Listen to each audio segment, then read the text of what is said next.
It's the guts and it's the glory. 100 stripes, 100 stories. It's the Pledge of Allegiance on the 4th of July. It's them handwritten letters from home. It's them sleepless nights alone. It's his newborn baby he left with his wife. Mr. Red, White, and Blue, lay down, here's a line. Mr. Red, White, and Blue, for these stars and stripes. Hey.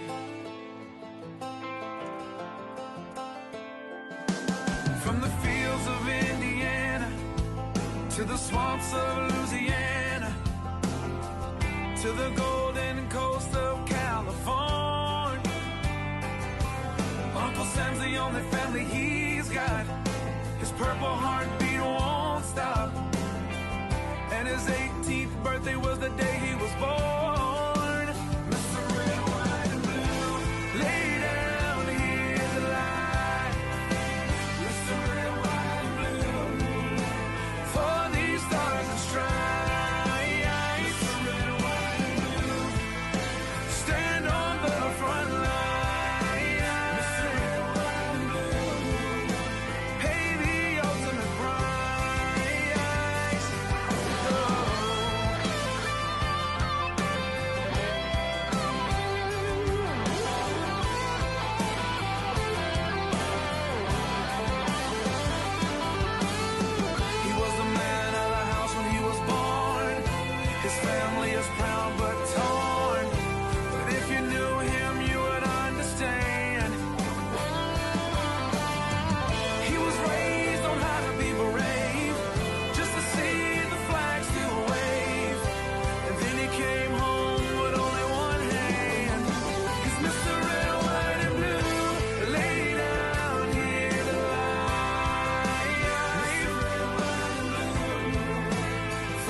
I cherish the memories of a question my grandson asked me the other day when he said, "Grandpa, were you a hero in the war?"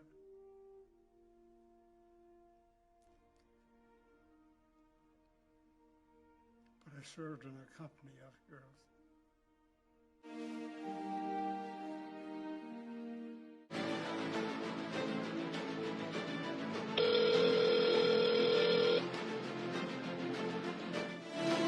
You've reached the voicemail of Olive Branch Municipal Court for business hours from Monday through Friday from 8 a.m. to 5 p.m.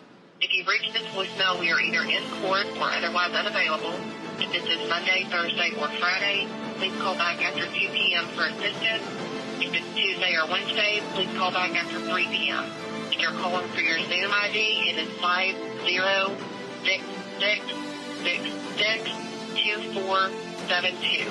Thank you for your patience during this time. Please leave a message. Okay. So now that is the third time that I've called, and it's the same thing. Rings and goes to voicemail. I've even called from 2 separate numbers in the event that one of my numbers is tagged in their system. Just do not answer. Okay, so I'm calling Olive Branch Municipal Court, trying to find out what happened with the sentencing of Phyllis Crowder. She was given 30 days which she pled nolo contendere to, and they pled out to that with the intention of appealing it. However, the plea of nolo contendere means no contest. Is it not the very definition of contesting something? If you plead no contest to it with the intention of appealing it, there's a lot of pay for play that is going on right now, and I'm about sick of it. Something's got to happen. Something's got to be done. Let's try Olive Branch again.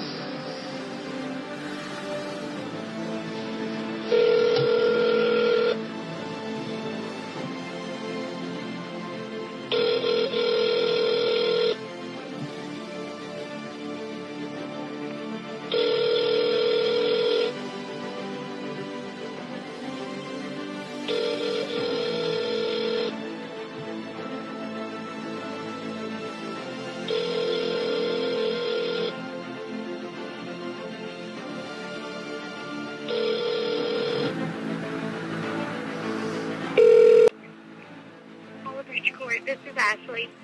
Hey Ashley, I was calling. I'm inquiring on a case that was that's over now, and I'm trying to get some clarification, some understanding on what transpired. I've called up here a few times. I was the victim in the case, and is this Mr. Reardon? Yeah. Okay, I could just tell by your voice. Why didn't you come to court and ask for the copy of the stuff? Well, if you remember, that following day or whatever, I think it was the next day after I spoke with you, I had told you I've got vehicle issues, and I've got definitely financial issues right now because of all the false accusations and just the mess that had been stirred up and started by my ex, and I just wasn't in a position to come up there to Olive Branch the next day. Okay. Can you come? Could you come this Thursday? I could. Well, yeah. I should be able to. Yeah. If I were you, just because the judge said he was wanting to talk to you about everything, so I would come back Thursday. You could come at 9 or 2. Okay. I have a pretty good idea what's, because her attorney actually just sent me an email last night that she had explained to Judge Shoemate that the Chancery matter in Oxford and about, in the best interest of the child. But what the judge clearly didn't understand in this matter was that I've been the only one that's been civil since day one. I have suffered directly at the hands of this girl, putting false accusations against me that have been proven unsubstantiated. She has been enabled fully, and she has kept my child from me since January. It's her that's refusing to co-parent, and so all this did was this further enabled her and created a larger problem if she was let go and not charged. It's ultimately culpable negligence, especially if she strikes again, because I've been completely victimized by her. And I have not even seen my child since January, so they flat out lied to the judge, especially if he just let her go. It's a very serious charge, and I was completely victimized, and I still am. I still can't even see my daughter. Okay.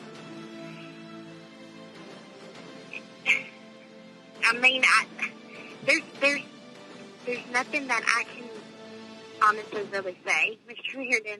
It's shocking. The state of Mississippi and the courts have created a monster in her that, she's going to continue to strike. She feels 10 foot tall and bulletproof.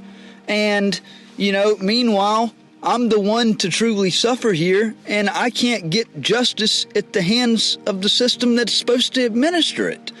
You know, and I mean, if the judge got falsely accused of rape, I'm pretty sure he would understand my standpoint, especially if his daughter was immorally kept from him. So yeah, I guess I would like to address the judge, because the judge clearly needs to be addressed. Okay, then you'll have to come Thursday at either 9 or 2. This whole thing is fishy. It screams just some type of involvement that has intervened. And it's absolutely heartbreaking to me, because true justice is not getting rendered. I have been continually victimized at the hands of my ex, Phyllis Crowder, at the hands of her attorneys, at the hands of Lafayette County, and certain individuals in Lafayette County, including those that have lots and lots of sway. One that actually has enough sway that while everything was going on with riding with the outlaw, and at the peak of allegations being publicly made, he gets appointed to the Attorney Bar Association Tribunal. So basically, the people that you would complain on a attorney for misconduct, appointed to this tribunal by the Supreme Court.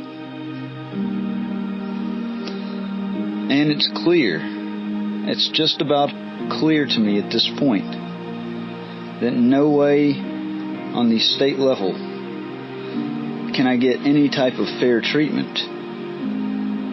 Will the laws ever be applied equally? The word deep state is something that too many are not taking at its true meaning, because too many have not experienced exactly what the deep state is. You've heard President Donald Trump, speak about the deep state and draining the swamp. And I tell you, that swamp is deep, deep, deep, murky,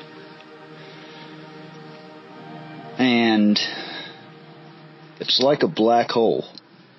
I cannot see the end of it. It continues to get wider and get deeper, involve more people in positions of authority and power that are doing things that ethically they know are wrong.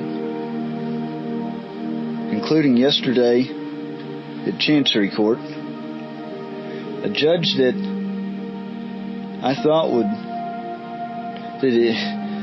no doubt about it, would have to rule in my favor, based on evidence, based on the absolutely false and frivolous claims made at the hands of my ex, Phyllis Crowder, after she was charged by Olive Branch Police Department with filing of a false accusation of rape. In retaliation again for her getting caught in a lie, and this has happened for 2 years straight. Actually, it's been 3 years straight now that there's just been an out-of-this-world vindictive mission to try to frame me for something I didn't do. These true criminals in this area have steadily conjured up and conspired to charge me, to wrongfully charge me, or wrongfully accuse me of a crime that I did not commit, and even worse, not only did I not commit it, but all of these accusations that have been made, in fact, no crime ever was committed. And that's the truth. No crime was ever committed in any of these.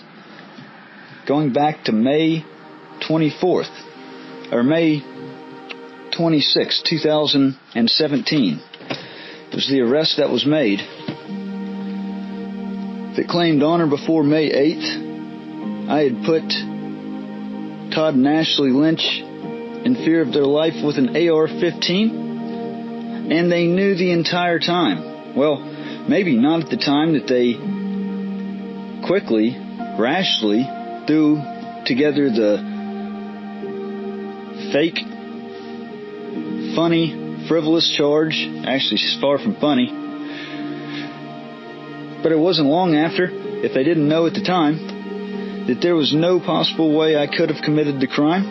And in fact, that no crime was ever committed because I didn't actually own an AR-15 until May 20th, 2017. The FBI knew this, met with them,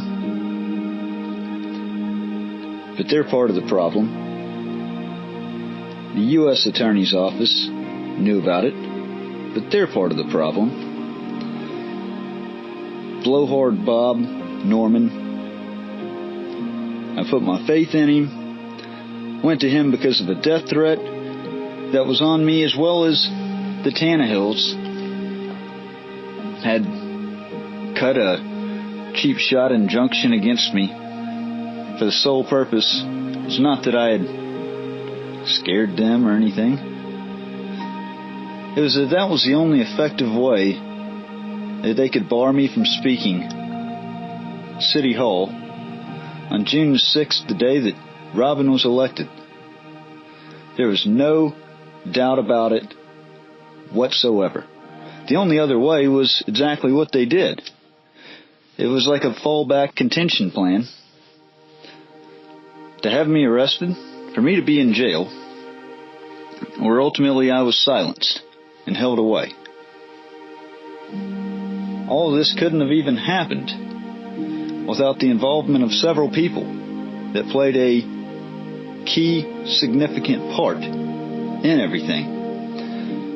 And I'm still working on a calendar of events to show the true dates and show everything closely tied together. In fact, just going back and thinking about different things that transpired,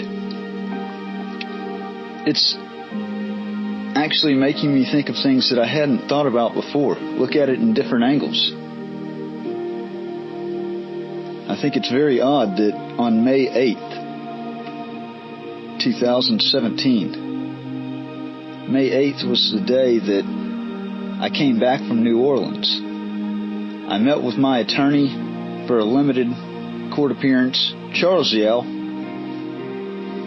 He helped me prepare a counter-filing against my ex, Phyllis Crowder. This was another false accusation brought on by Liz, and it's easy to see where she got all this stuff from.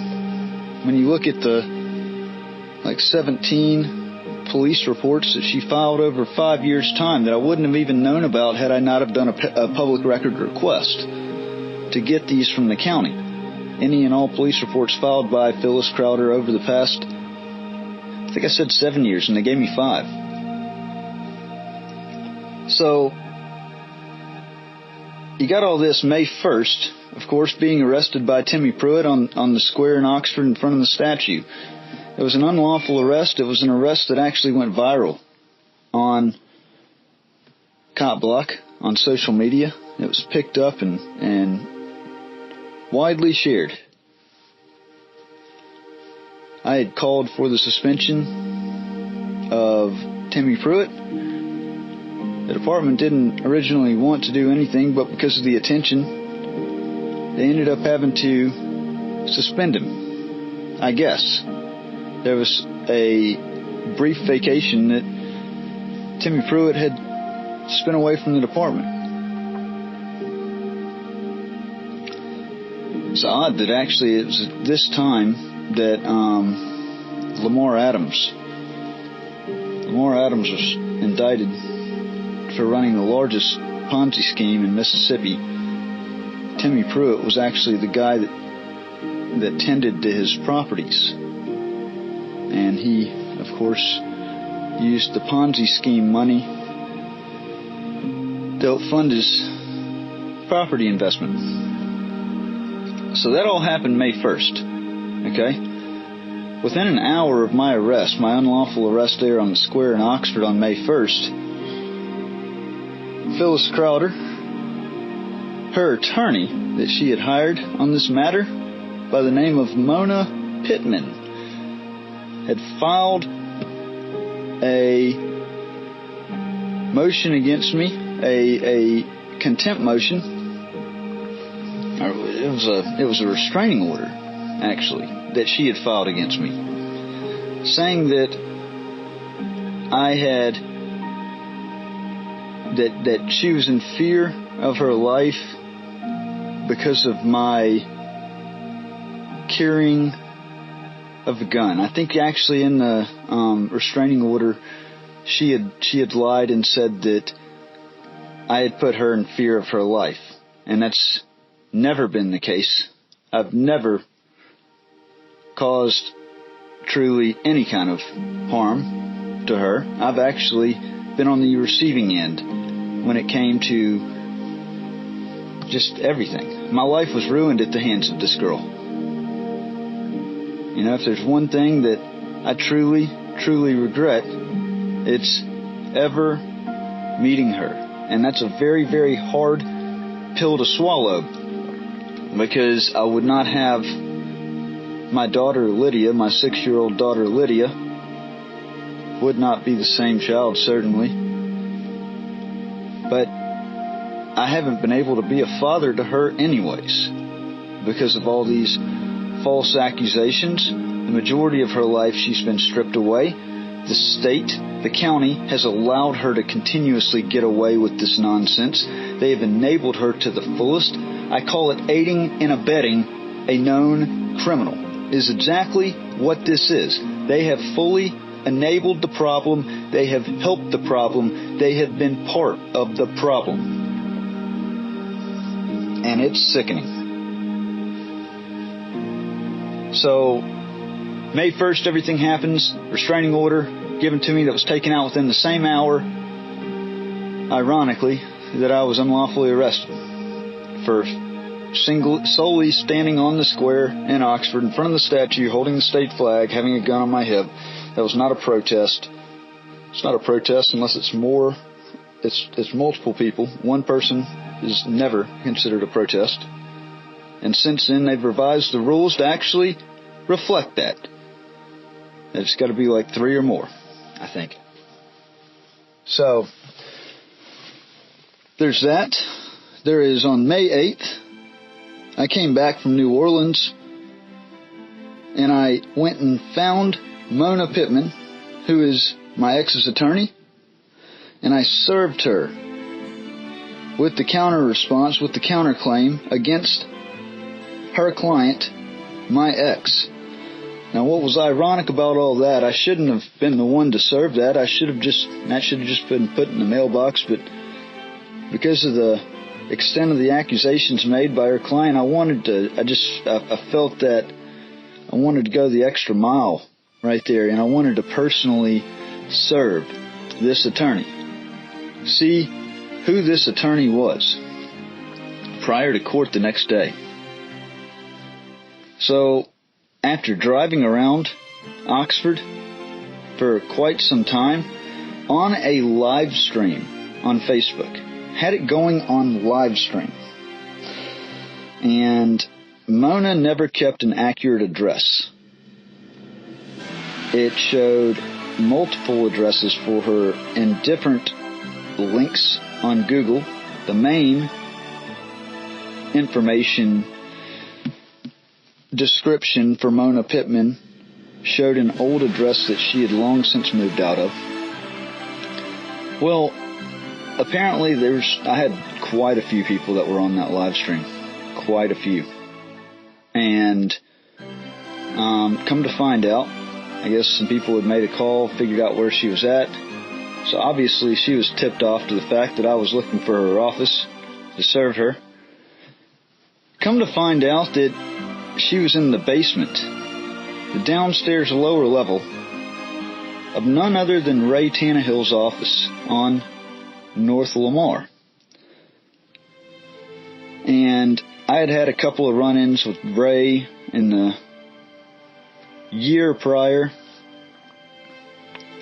Actually, really about a year and a half prior. Him and I, let's just say that we're not the best of friends. But it had not gotten nearly to the point of where it got to and where it is now back then. So, served her the documents. Of course, she said, "You're not supposed to do that." And I said, "Well, you just got served on the live stream." Handed her the papers.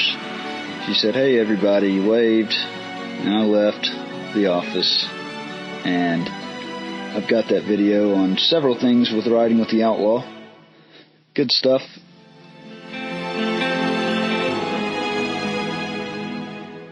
May 16th, I spoke out at the City Hall meeting. Robin Tannehill was one of the main proponents that had pushed for the state flag of Mississippi to be taken down on city property in Oxford. This was the voted-in state flag of Mississippi, okay? The city of Oxford, and I don't know how much it is in state funds that it takes and how often. I guess that's one thing that I would love to find out, just out of curiosity. But I had a grievance, and my grievance I felt like was common sense, and I still do to this day. If you take state funds, it should be an obligation to fly the state flag, because the citizens, as a majority, voted for that flag. So, not flying the flag voted in by the citizens is basically not honoring the citizens' vote, and you should not be taking funds that are contributed by taxpayers if you are not honoring their vote. And so there's a common sense grievance right there. Pat Patterson, the current mayor, wouldn't let me speak out at City Hall. I said I was going to address it anyways. And I called each of the Board of Aldermen members and the mayor a cultural Marxist if they stood by keeping the state flag of Mississippi down while taking state funds through tax dollars. That was May 16th. May 20th. Okay. Things started heating up more and more. The mayor's race was going on. It's not really a mayor's race because she wasn't even contested. It was just her, so she effectively had this locked up back in March to become the 36th mayor of Oxford. And the only thing that would have stepped in the way of that is if any bombshell discovery came out that just simply would have discredited her or even been criminal. May 20th. After receiving word of a death threat being on me, and this was sent to me by my ex, I should have never put any type of faith in things that she was saying, and I've learned that since. Through all the lies, nothing but lies. Nothing but craziness. On May 20th, I went and I purchased an AR-15. It was from a guy that was down closer to Jackson, Mississippi. He was wanting, I think he was originally wanting $650 or $700 for the gun, and I got him down to $550 for it. And it was a Delton, and it was tricked out with accessories, had a case, had some ammunition. Got a make-do bill of sale. He didn't actually have a true bill of sale sheet. He was a country boy. But he wrote out on a sheet of paper the serial number, his name, that I am selling this weapon to Matthew Reardon on May 20th, 2017. And signed it. Transferred ownership. So later on that night, after I stopped and I stayed in Grenada on the way back from Jackson. Didn't really care to be back in Oxford, as I stayed at a hotel off in Grenada. And I got some Fireball, and I should have never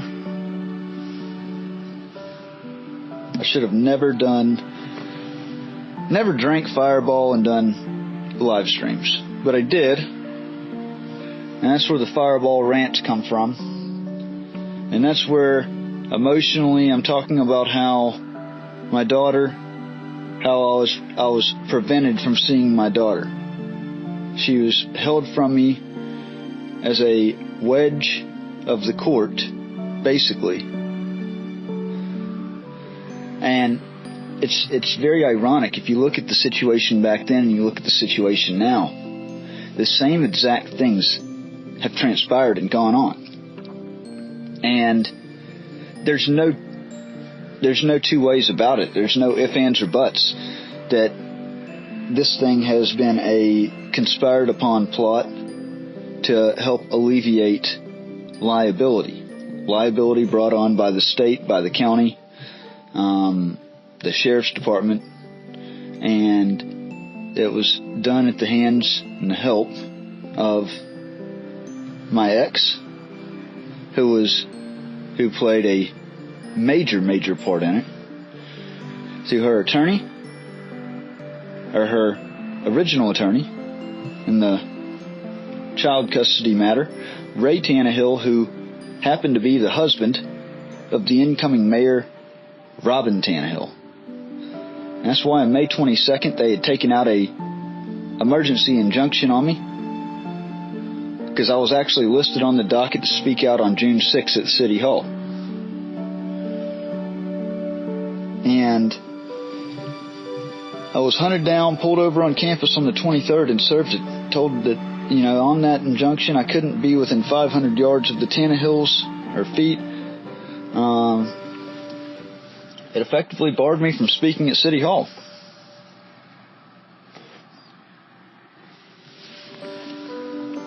On May 24th, a mystery phone call came in to Lafayette County Sheriff's Department to Jared Bundren. So they admitted on a public record request that was created. Okay, it said the creation date of this report was May 30th, 2017, and in it Jared Bundren says that he received a call on May 24th about threats being issued to Frank and Marley's owners, Todd and Ashley Lynch, which never happened. And you can look at the Facebook account. If Facebook will ever release that account that they had taken down. I have asked over and over for any type of proof to be shown, and of course nothing from the Sheriff's Department. May 24th, several things happened. There was a call that supposedly came into the Sheriff's Department to Jared Bundren, although the Sheriff's Department will not admit who that call came from. there was also a civil cover sheet that was filed in Chancery Court by Mona Pittman on the 24th of May. The 24th of May was also the day that my drug test results had come back and were less than favorable to the other side, because it actually, honestly, was, other than a slightly elevated alcohol count from drinking, it matched Phyllis's. And something that I tried to assert over and over and over again, that it was stupid to make me take a drug test, that she will show the same exact thing that I did. Nonetheless, I proved them right, okay? And that drug test result had come back on the 24th of May. The 24th of May, I also met with Bob Norman, Assistant U.S. Attorney for the Northern District, who's now referred to as Blowhard Bob.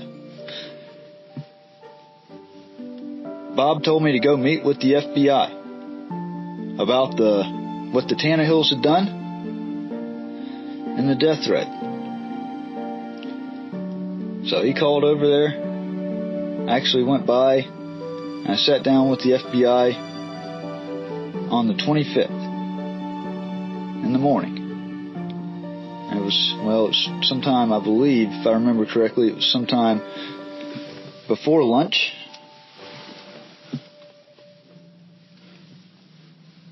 Then later on the 25th, that was when I had done my Patriot March on the square, because Mississippi is a constitutional carry state, and I felt that Oxford had gotten way off track of the Constitution. And I walked around the square holding the state flag with a bulletproof vest on, with an AR-15 draped across my chest. Of course, I had my pistol on my side, like I always had, holstered, and just simply holding the state flag. Never was aggressive. Actually have the whole, hour and a half video. I'm getting heckled. Yeah, I play into it, but I never got aggressive. I never issued any threats. I never came across as a threat. In fact, I explained multiple times that my whole purpose of being there was because it was a constitutionally afforded right.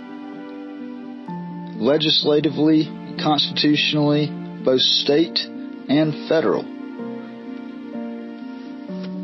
And of course, the liberals, they were having a shit fit, but that was already a guarantee. That was already known. No doubt about it. Same ones that called and said that, they made up whatever May 1st, whenever I was just standing there minding my own business, holding the state flag in front of the statue. May 26th, which was my mother-in-law's birthday, I was set to meet her for the first time at dinner time. A couple hours prior to that, I ambushed on the square in Oxford, pull in right in front of Regions, because that was the closest parking spot available. I was going to walk over to the round table to go have a beer or two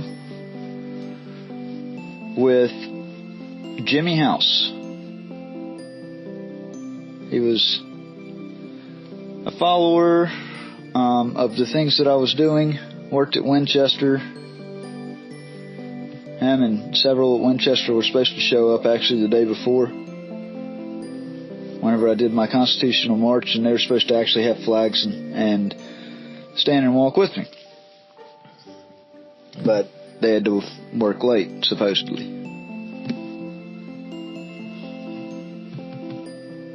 And so, I don't know how much extra involvement there is. I don't. I've never met Jimmy House. And it's funny that there was both of those two times that he was supposed to be there. The second time, the 26th, whenever I was about to go to the end of the round table, was when I was ambushed on the square by 4 sheriff's deputies. Wouldn't tell me what I was arrested for until they got me to the jail. It was there that they told me, do an affidavit, they said that, or arrest affidavit, they said that it was aggravated stalking, that on or before May 8th, I put the Lynches in fear of their life with an AR-15.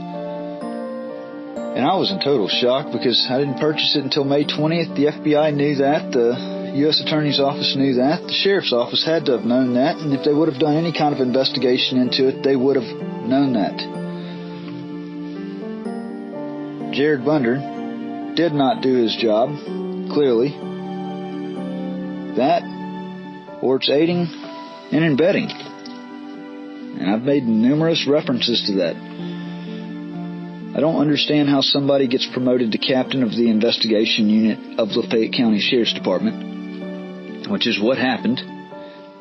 Jared Bunder, somebody who clearly did not do an investigation, has been promoted to the supervisor of investigations. They won't tell me when he was promoted. They said that I'm not privy to that information, and damn it, that should easily be, the public should easily be privy to information such as that. But it's not hard to tell why they're being difficult on releasing that information. I was held unconstitutionally in jail at a unbelievably high bond set by a judge that has, looking at other bond rulings, has been notorious for ruling based on personal feelings, on politics, and even on color of skin. The fact that I stood up for Southern heritage, that clearly I wasn't a Democrat. I fought Democratic ideology. $150,000 bond. Never been charged with a felony crime a day in my life. And I tried to bring forward the proof that I couldn't possibly have done it. None of that mattered to Carolyn Bell. None of it. She was dead set on keeping me locked away on a bond that she knew that I couldn't afford. At the same time, on May 30th, that was the day that Jared Bunder created the report that said that he received a call on May 24th. I would think it's protocol that if you receive a call, especially if it's involving weapons, any kind of threats, that it would be standard protocol to create a report that day. In fact, I spoke with Major Cox, Internal Affairs at Olive Branch Police Department, just a little while ago. That was the question I actually meant to ask him. I forgot. So I'm glad for doing this little podcast because it helped me remember, helped jog my memory on that question that I think is very important. What's the standard protocol on a report? I would think it would need to be done the same day. So that happens. I find out later, actually more recently this year, that Mona Pittman had filed the cover sheet on the 24th.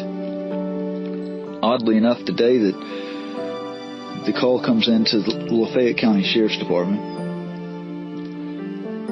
And oddly enough, within the same hour that I'm ambushed on the square in Oxford, Mississippi on the 26th, she filed a contempt motion against me in Chancery Court, claiming that I was using drones to stalk her client. And the funny thing is, through the police reports that I've gathered, they show that I think it was probably 4 or 5 times during the month of May she tried to assert the same thing about me flying a drone over her house, that I had a drone that reached 3 miles away. And never once did I ever have any type of want. Girl's not important to me at all. Not one time did I ever fly a drone over her house trying to stalk her from the air. In fact, if you want to really look at stalking and who the stalker is, it's her. And despite her reports being dismissed, and even Deputy Micah East further making, and it's evident in the police reports, they know that she is just off her rocker, making claims that are not true. She's pointing to what she alleges to be a drone right in front of them. And they're like, no, that's an airplane. And she continues calling, making these same claims. They are steadily dismissed as the same thing, because they pointed out every time to her. And her attorney had the gall to file a contempt motion against me in Chancery Court. And she filed that within the same hour that I was ambushed. They did that as a way of a sneak attack, of making sure that that was their backup plan in order to further jam me up in legal shenanigans and to try to take a winning position on control of my daughter. It's been absolutely sick, and if you look at the timestamps on everything, when the time lines up, it certainly does raise every red flag in more ways than one. Why Mona Pittman would be a key subject in all this. Because of not only the dates and the times lining up on everything, her trying to take an unfair approach at giving her client that was everything but innocent a leg up, even if it meant falsely accusing and destroying the life of an innocent person who had volunteered, signed up for the Marine Corps 10 years prior to that, served his country, and even further, injecting her own restraining order into her client's papers that she had me, that they ended up, ultimately, the attorney that I had me sign. I was unfairly pressured and coerced into every legal decision made that month that was completely a non-characteristic of me, and I wouldn't have done any other way, except for the fact that I was in an orange jumpsuit, held for 6 weeks' time on a bond that would not be lowered when they had not a sliver of proof to back the allegations made, when I had tried to bring the evidence forward that I could not possibly have committed the crime that they accused me of. Judge wouldn't allow me to speak, kept saying that I had the right to remain silent. Habeas corpus filing was filed by the Public Defender's Office, which was granted that same day for me to proceed. For the sheriff it was commanding the sheriff to bring me before the court to produce evidence as to why I was being held, and that I was being held unconstitutionally and there were constitutional rights violations. I was never brought before the court. I'd put in several requests to speak with Sheriff Buddy East from the jail, never allowed to speak with the sheriff. Found out later that the sheriff and Bob Norman were good friends. There is so much muddy involvement in this. There are so many guilty people. None of this could have happened without the right involvement of the right people. And I know that the Tannehills, definitely, their hands are not clean in the matter.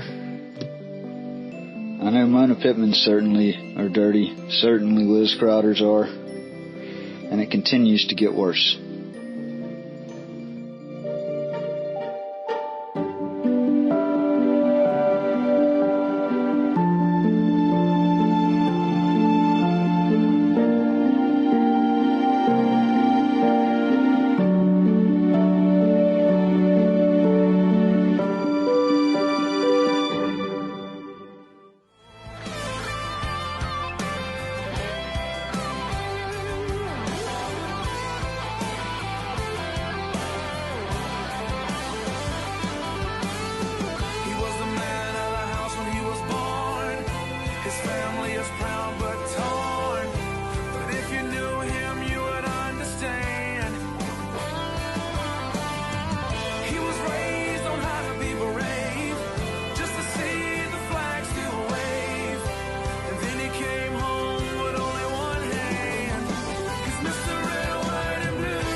Marching line. Hey. Hey.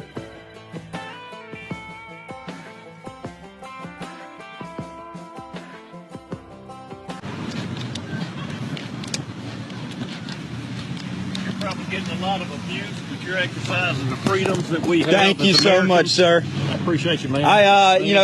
Oxford doesn't want to respect our constitutional rights. I was the one that was arrested for standing in front of the Confederate statue. Is that right? On the first, holding the state flag. So I wanted a black guy that sat out here. Anthony Hervey, and he was a damn good guy. He sure was. He was a damn good guy. Yeah, but this is a liberal town. It's I've very been living liberal. here for almost 20 years, and it's because of the university. It is. It is. Hey, if it wasn't for the Constitution, you wouldn't be able to do what you're doing Absolutely, sir. I'm a Marine Corps veteran. I signed up to protect our country and our Constitution, so that's what I'm doing. Thank you for your service. Thank you, sir.